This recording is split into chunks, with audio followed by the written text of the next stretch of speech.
everyone, exercise 4.2 question number 1 first part. देखिए question 1 क्या कहता है, इसकी हेडिंग रीड कर लेते हैं। Find the roots of the following quadratic equation by factorisation. यानी जो क्वाड्रेटिक इक्वेशन आपको दी हुई है क्वेश्चन 1 के 5 पार्ट हैं, उनको फैक्टराइजेशन मेथड से सॉल्व कीजिए। मींस स्प्लिट मिडिल टर्म से, यानी टर्म को स्प्लिट करके मिडिल टर्म की हेल्प से सॉल्व कीजिए, जिसे फैक्टराइजेशन मेथड कहते हैं। तो हम प्रीवियस क्लास में भी पढ़ चुके हैं, क्लास 8 में पढ़ चुके हैं, क्लास 9 में भी अच्छा खासा था, और क्लास 10 में कैसे रूट्स निकालेंगे देखिए। ये क्वाड्रेटिक क्वेश्चन आपके साथ है, कौन सी दी हुई है आपको, x² - 3x - tan = 0। This is in the form of ax² + bx + c = 0। Okay, तो यहां x² का मल्टीपल क्या है, 1।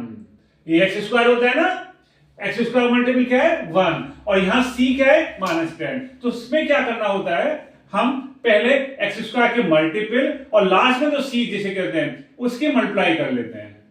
कितना आ गया, 1 -10 और बीच में जो नंबर होता है, जो जिसे b का मल्टीपल जो होता है उसे लिख लेते हैं। यानी एक ऐसा टेबल का हिसाब लगाना है, इसे टेबल को बोल के देखना है, करके देखना है टेबल की मल्टीप्लाई, कि मल्टीप्लाई करके -10 मिले वो नंबर, जो और दो नंबर आप लेने वाले हैं उसका मल्टीप्लाई करके -10 आए और बैलेंस करके -3 आए। तो छोटे टेबल सभी को आते हैं, बड़े टेबल होंगे तो प्राइम फैक्टर करके हम पता करेंगे।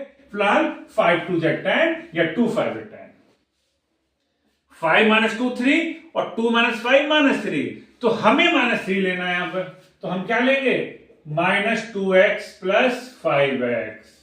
यानी ये जो 3 - 3x लाना था, हमने 5x - 2x नहीं लिखा, हमने लिखा -2x + 5x। बात तो एक ही हो गई, बात एक हो गई ना।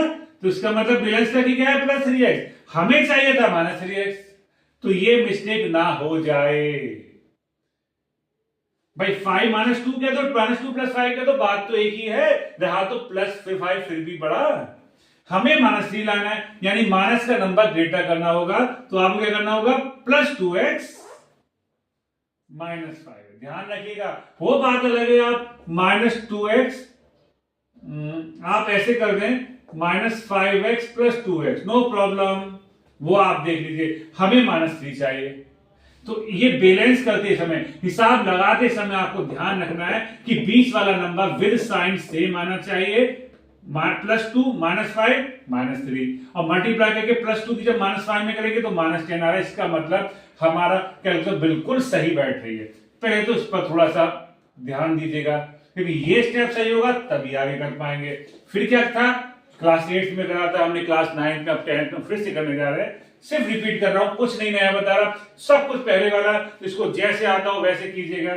इसको ब्रैकेट में रख के ओपन करना है तभी आएगा, ऐसे करिए, जो आता हो वो करिए। बट एज ए स्टार्टिंग में आपको बता रहा हूं, फर्स्ट 2 में से कॉमन लीजिए, x + 2 बचा, लास्ट 2 में शुरू में माइनस, तो माइनस जरूर कॉमन लीजिए। 5 कॉमन लिया, -5, ऑन द का साइन चेंज। दोनों ब्रैकेट अगर सेम आ जाए तो समझ लेना आपका फैक्टराइजेशन सही चल रहा है। अगर दोनों ब्रैकेट सेम नहीं आए तो कहीं ना कहीं मिस्टेक है। जानकर आप सही मत कर दीजिएगा कि हाँ आपको सेम लाना है, इसलिए कुछ भी आपने गड़बड़ कर दिया। नो, बिल्कुल प्रॉपर होना चाहिए। जो दोनों ब्रैकेट सेम है उसको हमने कॉमन ले लिया, दोनों जगह से गायब हो गया, यहां x बचा, यहां -5। दिस इज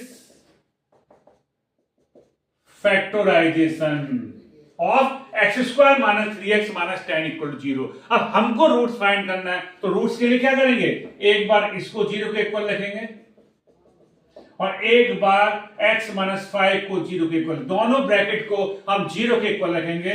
जब x + 2 को 0 के इक्वल रखा तो क्या मिला, -2, क्योंकि +2 इधर आगे क्या बनेगा, -2। और जब इसको 0 के इक्वल रखा तो x की वैल्यू क्या मिली, +5, क्योंकि -5 इधर आगे क्या होगा, +5। ओके, मिलेगा ना। तो ये थे roots of the quadratic equation, maybe समझ में आ गया होगा। Hence the roots are 5 and -2। यहां लिख दीजिए, hence the roots are 5 and -2। Okay, तो मैं भी समझ में आ गया होगा। बने रहिए हमारे साथ। Thank you.